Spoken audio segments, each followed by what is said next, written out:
حفاظت جان۔ نمبر 1، انسانی جان کی اہمیت۔ پہلی بات یہ ہے کہ بنی اسرائیل کی طرف یہ حکم بھیجا گیا تھا کہ جس نے کسی ایک جان کو بھی ناحق تلف کر دیا تو یوں سمجھو گویا اس نے تمام نوع انسان کو ہلاک کر دیا، اور جس نے کسی ایک جان کو بھی بچا لیا تو یوں سمجھو گویا اس نے پوری نوع انسان کو بچا لیا۔ یہ بڑی اہم آیت ہے۔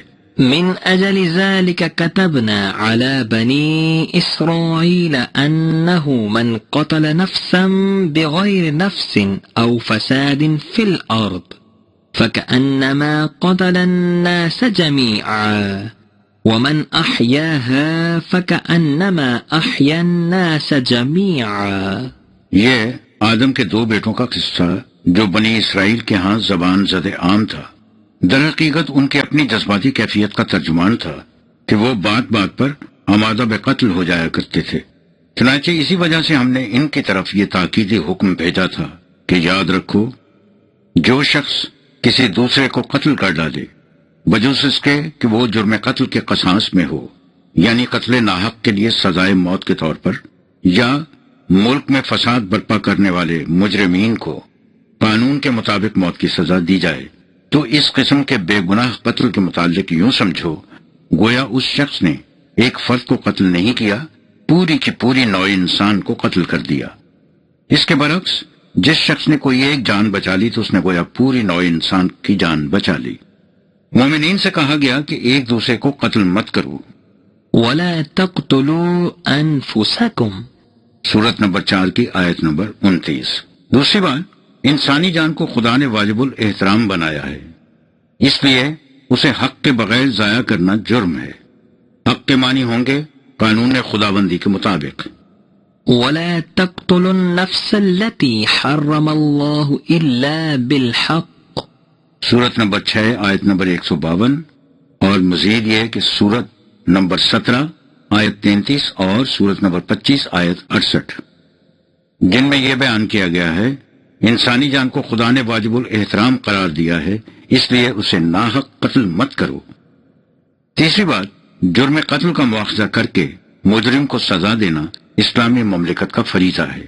يا أيها الذين آمنوا كتب عليكم القصاص في القتلى الحر بالحر والعبد بالعبد والأنثى بالأنثى فمن عفي له من أخيه شيء فاتباع بالمعروف وأداء إليه بإحسان ذلك تخفيف من ربكم ورحمة فمن اعتدى بعد ذلك فله عذاب أليم وَلَكُمْ فِي الْقِصَاصِ حَيَاةٌ يَا أُولِي الْأَلْبَابِ لَعَلَّكُمْ تَتَّقُونَ۔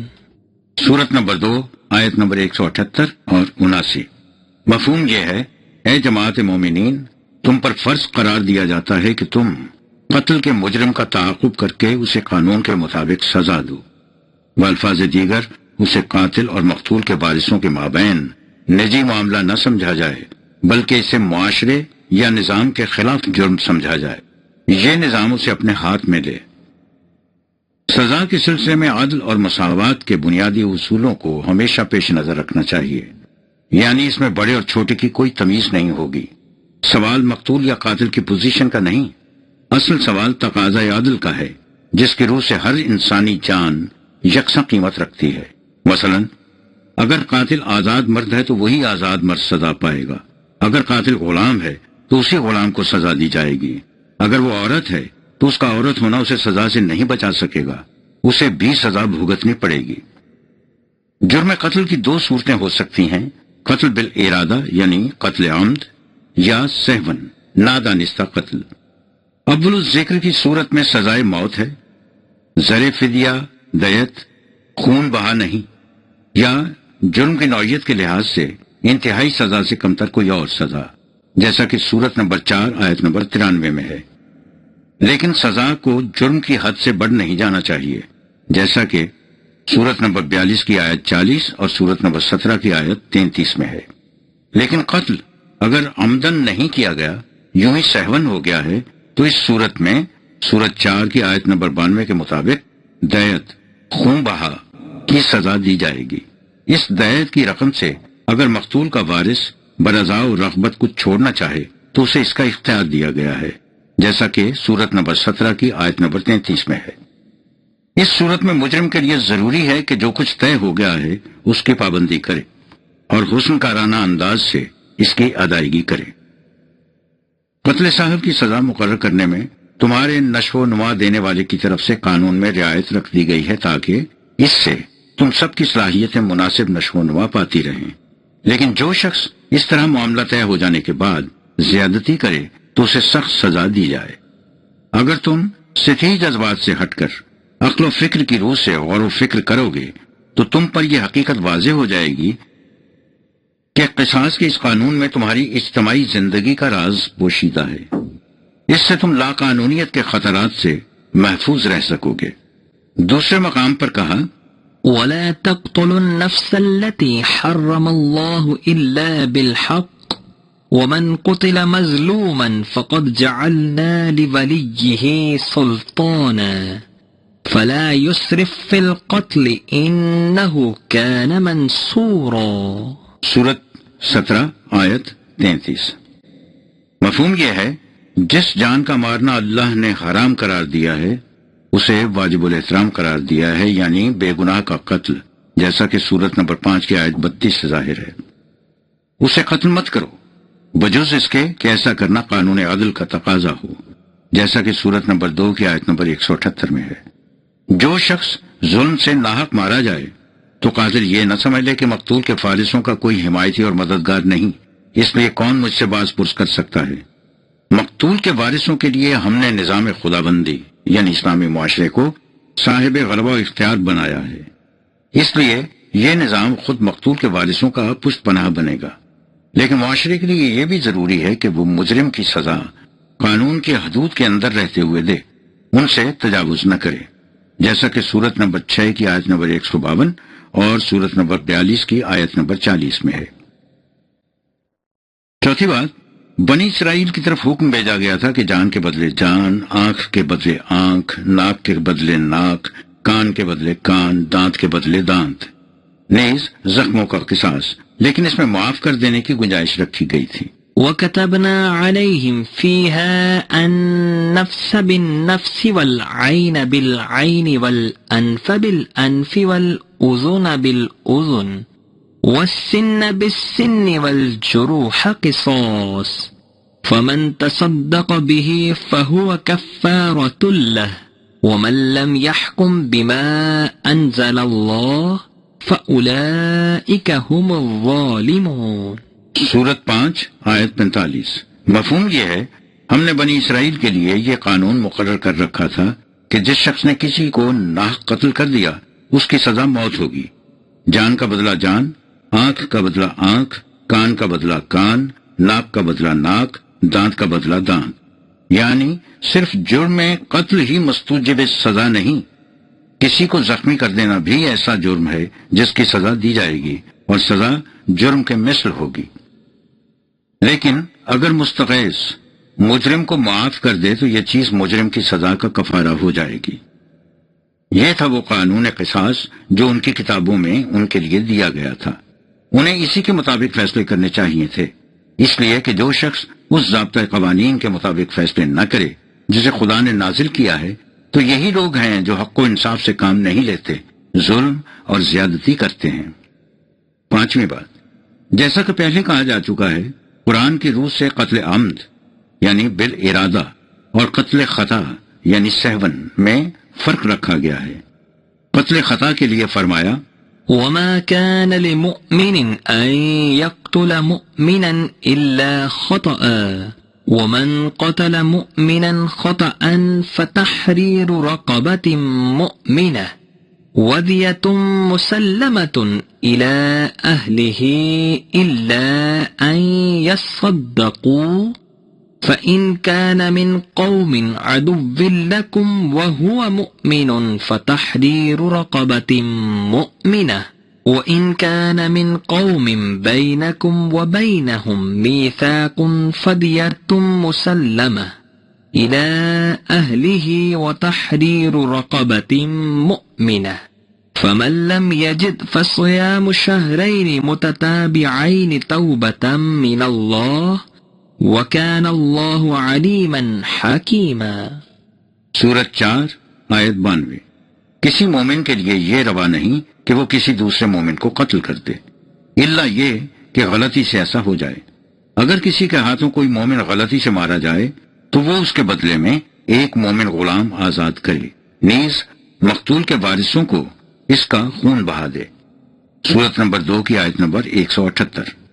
اگر وہ خون بہا معاف کر دیں تو پھر اور بات ہے، لیکن اگر ایسا ہو کہ کوئی قوم تم سے برسر پیکار ہے اور ان میں کوئی مومن مرد ہے جو تمہارے ہاتھوں غلطی سے مارا جاتا ہے تو اس کے کفارہ کے طور پر ایک مومن غلام آزاد کیا جائے گا۔ خون بہا نہیں دیا جائے گا، کیونکہ جنہیں تم خون بہا دو گے وہ تو تم سے جنگ کر رہے ہیں، لیکن اگر وہ شخص اس قوم سے ہو جس کے ساتھ تمہارا معاہدہ صلح ہے تو اس صورت میں اس کے وارثوں کو خون بہا بھی دینا ہوگا اور ایک مومن غلام کو آزاد کرنا بھی۔ لیکن اگر قاتل کے پاس غلام آزاد کرنے کی مقتدرت نہ ہو یا ایسی صورت ہو کہ غلام ملے ہی نہیں تو وہ 2 مہینے کے متواتر روزے رکھے۔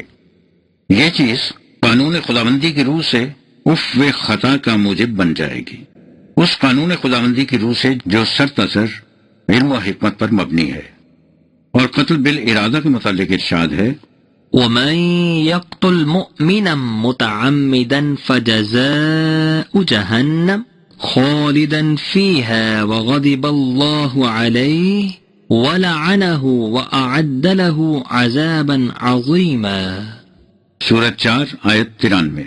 مفہوم یہ ہے اگر کوئی مومن کسی دوسرے مومن کو قتل کر ڈالے تو خون نحق کی سزا موت تو ہوگی ہی، جیسا کہ سورت نمبر 5 کی آیت نمبر 32 سے ظاہر ہے۔ مرنے کے بعد بھی وہ جہنم میں جائے گا جہاں ہمیشہ رہنا ہوگا۔ قانون خداوندی کی نگاہوں میں وہ معتوب ہوگا، اسے حقوق شہریت وغیرہ سے محروم کر دیا جائے گا۔ لعنت کے معنی ہے کسی کو محروم کر دینا۔ قانونی طور پر اس سے مراد ان مراعات سے محروم کر دینا ہوگا جو اسے اس مملکت کا شہری ہونے کی حیثیت سے حاصل تھیں۔ قتل عمد میں خون بہا یا کفارہ نہیں ہوگا۔ اس سے واضح ہے کہ دیت یا خون بہا کی اجازت قتل خطا میں ہے، قتل عمد میں نہیں۔ اس کی سزا موت ہے۔ چھٹی بات یہ ہے قتل اولاد سے منع کیا گیا ہے، لیکن جیسا کہ پہلے بھی بتایا جا چکا ہے اس میں قتل سے مراد انہیں تعلیم و تربیت سے محروم رکھنا بھی ہو سکتا ہے اور سچ مچ مار دینا بھی۔